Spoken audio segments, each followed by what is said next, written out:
তেজহাটিতে মা মেডিকেলের উদ্যোগে ৩৬০তম বিনামূল্যে চিকিৎসা শিবির। স্বনামধন্য চিকিৎসকের সেবা পেয়ে খুশি এলাকাবাসী। মা মেডিকেল ওষুধের দোকানের উদ্যোগে শুক্রবার তেজহাটিতে অনুষ্ঠিত হলো একটি বিশেষ বিনামূল্যে চিকিৎসা শিবির। গরিব ও দুস্থ মানুষের জন্য আয়োজিত এই শিবিরে উপস্থিত ছিলেন স্বাস্থ্যমন্ত্রী কর্তৃক পুরস্কৃত স্বনামধন্য চিকিৎসক ডক্টর আব্দুল করিম, যিনি সম্পূর্ণ বিনা পারিশ্রমিকে রোগীদের চিকিৎসা পরিষেবা দেন।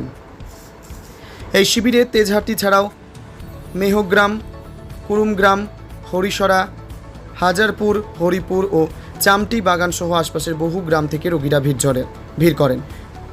বর্তমান সময় যেখানে একজন ডাক্তারের ফিস গড়ে ৩০০ থেকে ৫০০, সেখানে এই ধরনের মানবিক উদ্যোগ এলাকার মানুষকে আনন্দিত করে। বিশেষভাবে উল্লেখযোগ্য যে গত ৫ বছর ধরে ডক্টর আব্দুল করিম এই ধরনের শিবির করে আসছেন, আর এবারকার এই শিবিরটি ছিল ৩৬০তম। মা মেডিকেল কর্তৃপক্ষ জানায়, এই রকম উৎসাহ পেলে আগামী দিনে আরও বড় পরিসরে বিনামূল্যে চিকিৎসা শিবির আয়োজন করা হবে। Bureau report, Tarapith TV. এই যে মা মেডিকেলে আমাদের একটা আব্দুল রহিম ডাক্তার বসছে, খুবই ভালো, খুব সুন্দর, এবং আমাদের চিকিৎসাপত্র খুব ভালো করছে।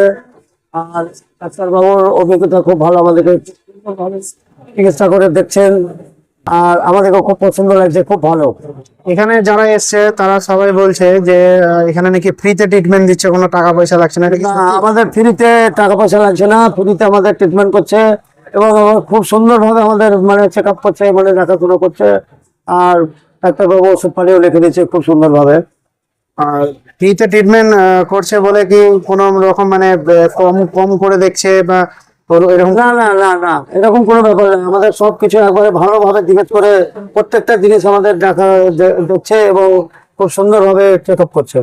আপনি তো নিজে দেখালেন?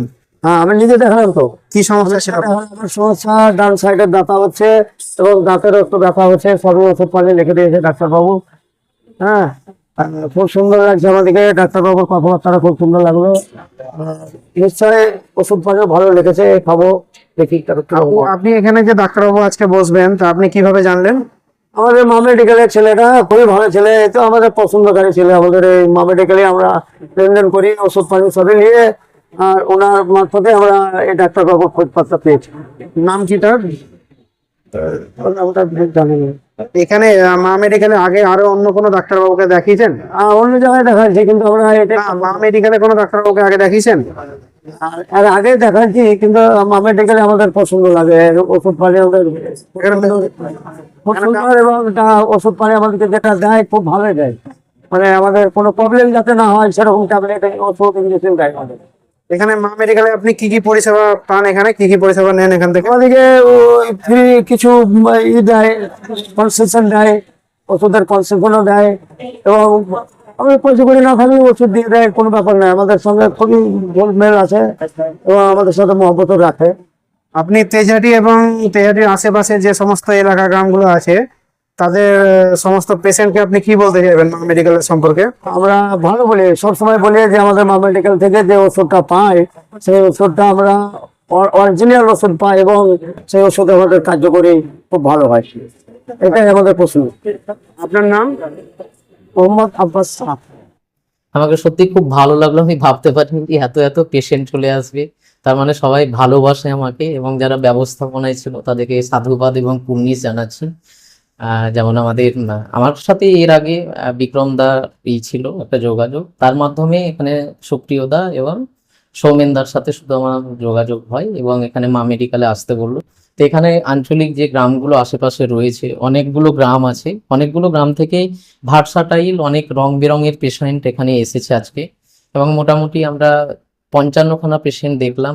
10খানা মতো পেশেন্টকে ঘুরিয়ে দিয়েছি এই কারণে, তাদেরকে আবার কালকে বলেছি যে এখানে ওখানে দেখে দিব, কারণ হচ্ছে যে অনেকটা রাত হয়ে গেল আজকে পেশেন্টগুলো দেখতে। আর আমি তো পেশেন্ট দেখুন খুব সময় নিয়ে দেখি, কারণ আমি চেষ্টা করি যে মানে তার সাথে ব্যবসার সম্পর্কটা যাতে না হয়। আমার তো এটা একটা আপনারা সবাই জানেন যে আমি গ্রামে গ্রামে এই কারণে যাই যে আমি তাদেরকে সুচিকিৎসা এবং সুপরামর্শ দেওয়ার জন্য। আমার উদ্দেশ্য একটাই যে তারা যে কোনোভাবে কি করে ভালো করা যেতে পারে, কারণ আর রোগের উৎপত্তি আমরা আগেও বলেছি, এখনো বলছি যে সমাজ ছাড়া আমাদের কোথাও না। যে কোনো রোগের উৎপত্তি কিন্তু সমাজ, ঠিক আছে? হ্যাঁ, হেলথের আমরা ডেফিনেশন আমরা পাইও যে health is a state of physical, mental and social wellbeing and not merely absent any disease or ইনফার্মিটি। এটা যদি আমরা বাংলায় অর্থ এই করি যে স্বাস্থ্যের সংজ্ঞা বলতে গেলে কি বুঝি, যে স্বাস্থ্য মানে শুধু মানসিক শারীরিক এবং মানে মানসিক শারীরিক ভাবে সুস্থ নয়, আমরা যদি আমাদের আহ সামাজিকভাবেও আমাদেরকে কি থাকতে হবে, সুস্থ থাকতে হবে, এই আর কি। তো সামাজিক সুস্থ থাকা মানে আমাকে সমাজের চিকিৎসাটা একান্তই দরকার। তো রোগ আমাদের সমাজ থেকেই তৈরি হয়, যে কোনো রোগ। তাই এই জন্য চেম্বারে যা করি, এছাড়াও গ্রামে গ্রামে গিয়ে সমাজকে কিভাবে সুস্থ রাখা, এই পরিকল্পনা আমার মাথায় সবসময়ই করে।